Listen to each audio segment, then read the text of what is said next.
Welkom bij een nieuwe aflevering van Scheldemondig, het programma over mensen met een passie. Vandaag heb ik meegenomen André Brakman. Welkom André. Dankjewel. Hoe is het? Ja, goed. Ja, jij bent dus echt iemand met een passie. Ja. Ja, je hebt echt best wel veel vrijwilligerswerk en hobby's. Klopt. En ik dacht, daar moet zeker uitgenodigd worden. Nou. Nou, stel je eens voor André aan de mensen. André Brakman, rond de 50 jaar. Ik werk bij de politie, Ja. al bijna 30 jaar. En verschillende hobby's. Radio maken, dat is een hobby van me. Het visserijcomité Breskes waar ik in zit is een hobby van me. En de KNRM in Breskes. Ja, dat zijn dus best wel veel dingen die gedaan moeten worden. Ja. We gaan het eens hebben over jouw radioavontuur. Dat is goed. Hoe kom je nou bij om ineens als politieagent om bij de radio te gaan? Nou, dat deed ik al voordat ik bij de politie werkte. Oh. Bij ons vroeger in het dorp was er een piratenzender, Radio Noordzee. Daar was ik helemaal wild van. Vervolgens was het in Nederland was het niet toegestaan om radio te maken. Op een gegeven moment was het ook vrij lastig.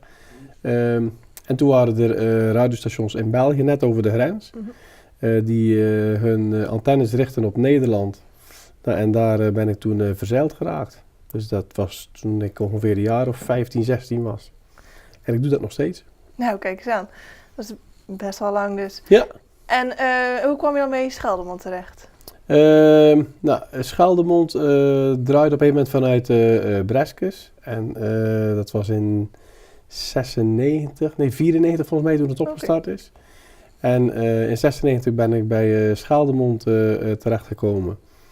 En eerst enkele programma's gemaakt en in het jaar 2009 dan stopte de toenmalige grondlegger van Radio Scheldemond, toen het zo nog heette, die stopte ermee. En hebben wij met een paar man hebben we het overgenomen. Als Radio Scheldemond, Scheldemond FM en zoals het nu is RTV Scheldemond. En heb je echt vanaf het begin af aan zit je dus echt hierbij? Bijna vanaf het volledige begin, ja. Ja. En wat doe je dan eigenlijk bij de radio?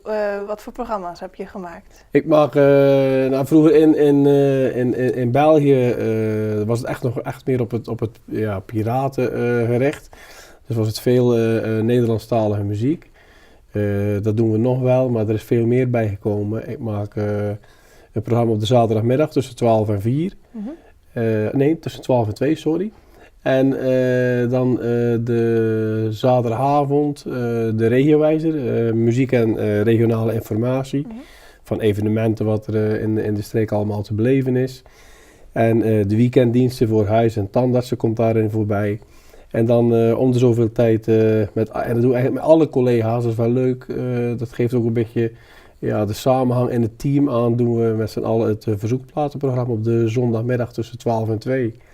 En dat doen we alle zondagen van het jaar, behalve in de maanden juli en augustus. En dan nemen wij ook een klein beetje vakantie.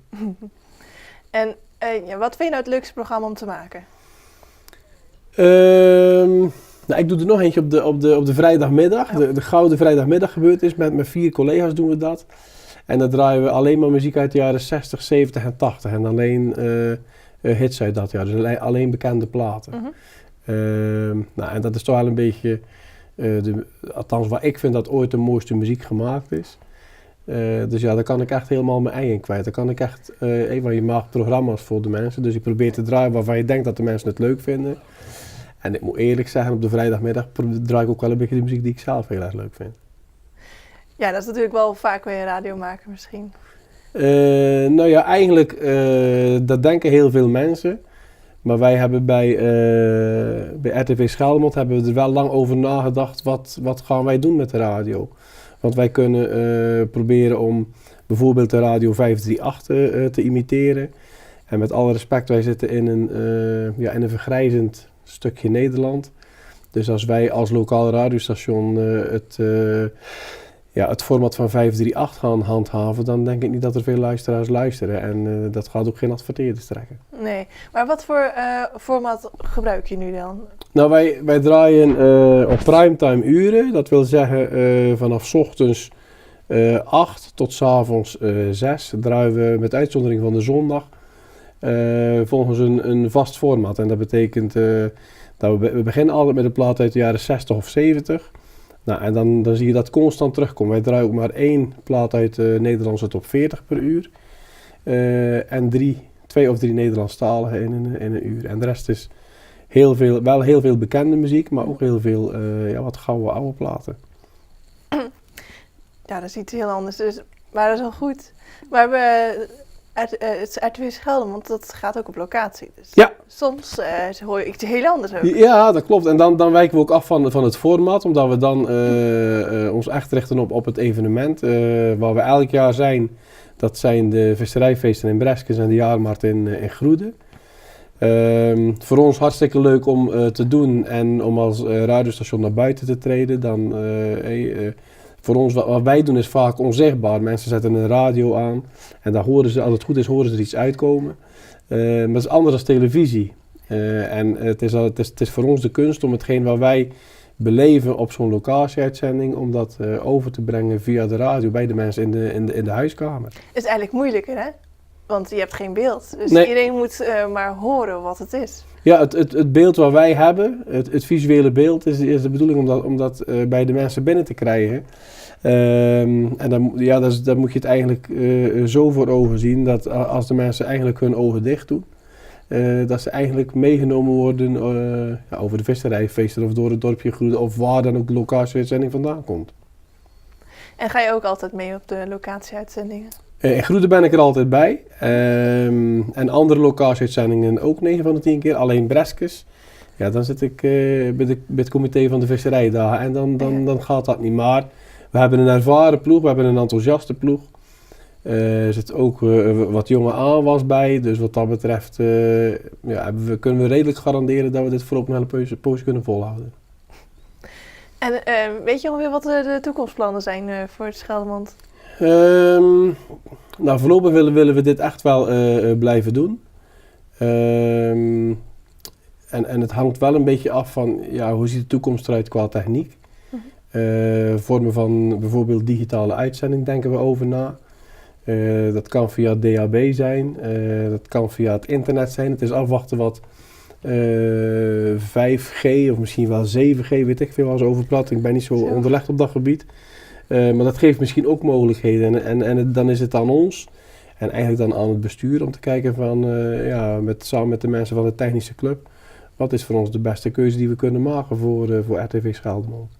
Dus er zit best nog, want de mensen denken van het is radio, het is televisie, we zetten de knop aan en of we zien het beeld of we horen het geluid. Alleen er zit nog een hele wereld achter. Ja, dat klopt. Dat komt er niet zomaar, hè? Nee, absoluut niet. Maar er zijn best wel veel mensen die naar RTV Geldermond luisteren. Wij hebben nog nooit geen luisteronderzoek gedaan. Ten eerste omdat dat heel veel geld kost. En wij denken dat we dat geld beter kunnen gebruiken. Maar als wij zien hoeveel er gereageerd wordt op het moment dat we op locatie gaan, dan komen mensen speciaal kijken naar de radio. Dus dat is hartstikke leuk. Als we naar het verzoekplatenprogramma kijken, zijn wij het enige radiostation in Zeeland dat nog een verzoekplatenprogramma heeft. Omroep Zeeland is ermee gestopt. Want er reageerde verder niemand. Echt? Ja. En wij hebben toch gemiddeld zo'n 30 verzoekjes op de zondagmiddag. Het is best druk met de verzoekjes, dat weet ik ook. Ja. En ik weet ook wel dat een redelijk vaste kern is die luistert. Maar er komt ook steeds nieuwe luisteraars bij die weer verzoekjes aanvragen. En de een vertelt het tegen de een en de ander weer tegen een ander. Dus ja, voor ons is het nog steeds heel aantrekkelijk om dat te doen. Ja, maar het is ook leuk, hè? Want je weet niet waar je mee begint. En zeg maar wat het de hele tijd aankomt waaien van mensen die hun verzoekje aanvragen. Nee, en het is ook een programma waar je bij uitstek eigenlijk rechtstreeks contact hebt met de luisteraars. En dat geeft wel een extra dimensie aan het gebeuren. Dat heb je ook bij informatie, dat mensen iets opsturen van, wil je dit vertellen, wil je dat vertellen. En als je dat gedaan hebt, dan hebben de meeste mensen ook nog wel dat ze even iets terugsturen van, het was goed en het is druk geweest, mede dankzij jullie. Dan zal het echt niet alleen door ons komen, dat weet ik ook wel. Maar dat is wel leuk dat mensen daar een stukje terugkoppeling op geven, of een stukje feedback. Ja, dat is leuk. En wat ga jij voor de toekomst nog allemaal doen voor Geldermond? Nou, Ja, op dit moment eigenlijk hetgene wat ik nu doe. En dat want ik doe dan ook de programmaleiding, moet ik gelukkig niet alleen doen. Dus dat doen we met een paar man. Dus op het moment dat er nieuwe discjockeys komen, dan komt er bijvoorbeeld een proefprogramma wat die jongens dan maken van een half uurtje. Nou, dan geven we dat, zet ik dat door naar de collega's onderling. Van luister eens eventjes, is het wat, kunnen we het inpassen? Of heeft die collega nog wat ondersteuning nodig? Nou, en mensen die nieuw zijn, we geven iedereen een kans.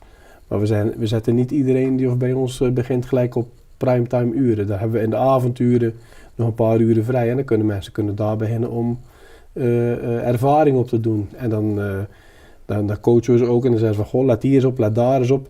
Luister vooral naar jezelf. Want daar kun je veel van leren. Als je zelf al denkt van, oh, dat had ik misschien iets anders kunnen verwoorden.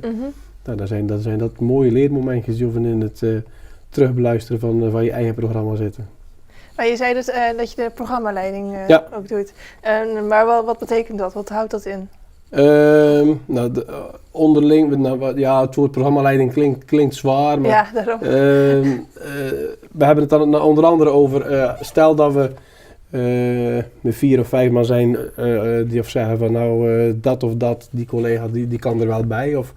En als er dan 2 zeggen van wel en 2 zeggen van niet, nou dan zou het kunnen zijn dat ze zeggen van dan moet jij de beslissing nemen van gaan we het wel of gaan we het niet doen. Oh. Dat is een aspect ervan en we vergaderen ook 1 keer in de zoveel tijd met elkaar. En dan vraag ik ook van, zijn er nog bepaalde dingen waar we iets mee moeten? Of hebben jullie nog ideeën? En dan is het wel de bedoeling dat mensen met ideeën komen. Dat is goed, maar het moet wel in de filosofie van het radiostation passen op dat moment. Ja, natuurlijk. De toekomst is heel duidelijk en jij bent er al super lang bezig ermee. Ja. Maar vind je het nog steeds super leuk dan? Ik vind het nog steeds hartstikke leuk om te doen. Je begint aan een programma en we kunnen het ook, ik kan het ook van thuis uit doen. Dat gaat dan via het internet, dat gaat dan rechtstreeks op de radio. Het is ook een beetje een uitlaatklep. Mensen hebben het druk in het dagelijks leven en ik misschien ook wel. En het is gewoon een stukje ontspanning. En als je dan nog mensen een plezier mee kan doen, die of een luisteren en dat je dan bepaalde dingen terugkrijgt. Oh, draai eens die plaat. Of ik heb ook iemand bijvoorbeeld, ik doe altijd one-liners in mijn programma, 4 soort spreuken. Daar ben ik ooit eens mee begonnen, jaren terug. En op een gegeven moment was de luisteraar even gezegd van, elk weekend ga ik jou 4 one-liners aanleveren. Dus dat kost me niks, dat kost me geen moeite. Ik krijg keurig netjes elke week een mailtje.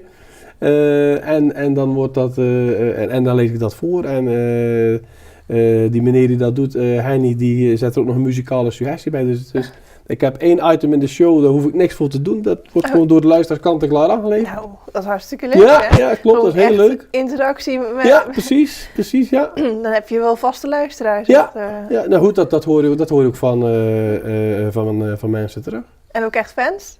Nou, ik weet niet of je over fans moet praten, maar dit is wel heel leuk, ja. Op het moment dat mensen iets teruggeven, en mensen geven ook wel eens iets terug van, die plaat draaien wij heel vaak. Oh. Maar goed, dat is niet erg. Kijk, op het moment dat mensen wat kritiek leveren, dan kun je dat ook zien als zijn een cadeautje. En dan moet je dat uitpakken. Dan denk ik, misschien is dat wel zo. En dan ben ik niet iemand die of allemaal lijsten bij heeft van wat ik gedraaid heb. Maar is wel eens iemand die tegen me zegt, die plaat draaien wij heel vaak. En dan ging ik het dus na en dan klopte dat eigenlijk wel. Dat was gewoon een hele leuke plaat. Dat is gewoon een hele leuke plaat, ja. En dan, hoe lang ben je ermee bezig om zo'n opname te maken? Nou, de informatie van regionale evenementen, dat doen wij ook. Ja. Dat krijg ik aangeleverd. Dus daar hoef ik niet zo heel veel in te doen. Ja. Maar je moet het natuurlijk wel weer verwerken in een tekstje. Ja, nou, dat tekst krijg ik ook kant en klaar aangeleverd. Alleen het enige waar ik eigenlijk op moet letten is op het moment dat ik het voorlees dat het evenement al niet verlopen is. Dat het al geweest is. En soms zijn er wel eens mensen die komen naar de studio en die komen wat vertellen. Dat gebeurt ook wel eens. Wat regionale artiesten die zelf hun nieuwe cd komen brengen. Ja. Dan maken we daar een klein item van. En zo krijg je daar best leuke reacties op. Ja, dat is heel interactief eigenlijk. Ja. En je doet het dus vaak alleen en dan in de show met z'n 4? Of doe Die je show het, die we met z'n vieren doen, dat is op de vrijdagmiddag. Dat doen we met 4 collega's, maar iedereen doet er wel gewoon een uurtje Oké, apart. dus eigenlijk doe je het meestal gewoon Ja, net het verzoekplatenprogramma, dat doen we meestal in een stukje duo-presentatie. Ja. Dus ik doe dat vaak bij mijn zoon, Ja? met Wouter. Nou goed, dat is ook wel handig, want meestal hebben we wel een telefoniste die de telefoon opneemt en het in de computer zet dat het in de studio terechtkomt. Maar op het moment dat die er dus niet is, of is vrij is, of is weg wil, het is allemaal vrijwilligerswerk. Ja. En als je dan alleen moet doen, dus de platen uitzoeken, aan- en afkondigen, je moet dan ook nog soms 30, 40 telefoontjes aannemen. Dat is te veel als je maar alleen zit. Dat wordt hem niet. Ja, snap ik. Ja, dat is inderdaad wel hard werken. Ja, klopt. En dan Wouter is je zoon en Ja. die help je dan mee? Ja, en die doet soms, als het zeker weet dat er een telefonist is, doet hij het verzoekplatenprogramma ook wel eens alleen.